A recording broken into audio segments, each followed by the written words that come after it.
Nous vivons dans un monde de réponses. Nous avons désormais réponse à tout. Même l'absence de réponse est devenue une réponse. Il suffit de poser la question dans la barre de recherche d'un moteur de recherche pour obtenir ces réponses. Et même l'art semble être une réponse pour bien des personnes à un certain nombre de problèmes. La question alors, c'est de se demander si l'art est une réponse ou s'il n'est pas plutôt une question. Bonjour, je m'appelle Patrick Blanchon, je suis artiste peintre, écrivain, explorateur et confiné comme toi jusqu'au 15 décembre. J'espère que ça va s'arranger ensuite. Bienvenue dans cette nouvelle émission, la 13e de ce podcast Atelier Libre Expression. La question principale, il me semble que ça tourne toujours autour de deux choses fondamentales. La durabilité d'une émotion, d'un concept, ce que Gilles Deleuze appelait un affect ou un percept, et leur achèvement. Si je perçois quelque chose qui me touche et que je détourne la tête, je sens que le risque de le perdre est inéluctable. Qu'est-ce que je perds ainsi? Est-ce que c'est cette sensation ou moi qui éprouve une sensation à un instant donné? Dans ce cas, faire de l'art, ça peut être cette volonté de conserver ces deux choses dans un premier temps, afin que ça dure plus longtemps qu'un instant éphémère. L'idée de postérité ensuite dépend de la notion d'engagement vis-à-vis de ce processus, de l'investissement, puisque nous sommes dans une société où le profit règne un peu partout en maître. Quel profit peut apporter la postérité à un artiste? Une fois qu'il n'est plus là, il reste juste l'œuvre, et ce qu'elle reste que là. Elle s'ouvre alors au monde qui a tout loisir de l'interpréter de 1000 façons différentes. Et quelque part, c'est magnifique de comprendre toutes les pistes de création nouvelles qu'une seule œuvre peut inspirer au-delà de soi. L'art n'est-il pas alors plutôt une question? Une question que l'on pose à l'avenir, une question essentielle dont le sujet porte à la fois sur la vie et sur la mort. Ça paraît ridicule aujourd'hui de parler de la mort comme probablement parler de l'art, comme je le fais. C'est ridicule car il s'est passé beaucoup de choses pour transformer le sérieux peu à peu en ridicule. Après la volonté d'assainissement, les politiques d'hygiène publique, où les cimetières auront été écartés des villes pour nous installer dans une illusion de propreté comme d'immortalité, l'art est une question qui porte sur l'éphémère et l'immortalité. Parfois d'une façon totalement inconsciente sans doute de la part de l'art. Et c'est peut-être pour cela que le cheminement d'un artiste est finalement la recherche de cette question essentielle à l'homme. Quand je dis l'homme, c'est l'humanité tout entière. Qu'est-ce qui peut durer dans le temps? C'est pour cela que dans une émission précédente, j'ai tenté d'établir aussi une différence entre art majeur et art mineur. Une œuvre qui passe le temps, ce n'est pas une chanson qui nous rappelle le bon vieux temps avec nostalgie. Une œuvre qui passe le temps nous donne accès à autre chose, à quelque chose que l'on pourrait appeler, faute de mieux, l'éternité, et qui résout cette peur de la perte de l'inéluctable en renforçant notre désir de durer, en l'agrandissant à cette idée d'éternité.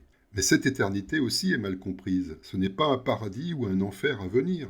Elle est là, aussitôt que nous sommes face à l'œuvre, dans le fameux instant présent dont tout le monde ne cesse de parler comme d'une panacée. Nous inventons des réponses à partir desquelles seront ensuite fabriquées des questions de toutes pièces, mais qui ne sont souvent là que pour valider ces réponses inventées. Je crois que l'art véritable, c'est un cheminement avant tout pour retrouver des questions essentielles, que se posait déjà Néandertal et que se posera encore sans doute l'homme du futur. L'important, ce n'est pas la réponse.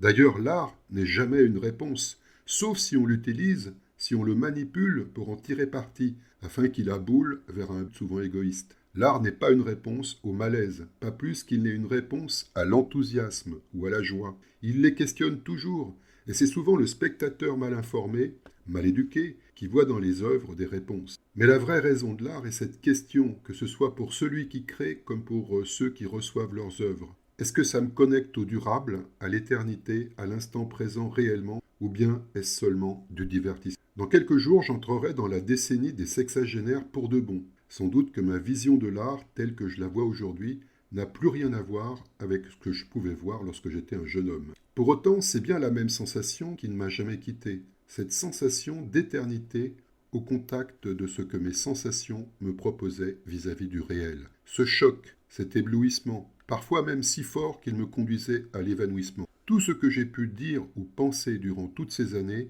autour de cette sensation n'est pas grand-chose finalement, au regard de l'émotion toujours en moi, et qui n'a jamais cessé de déclencher des pensées et de me rapprocher de l'art.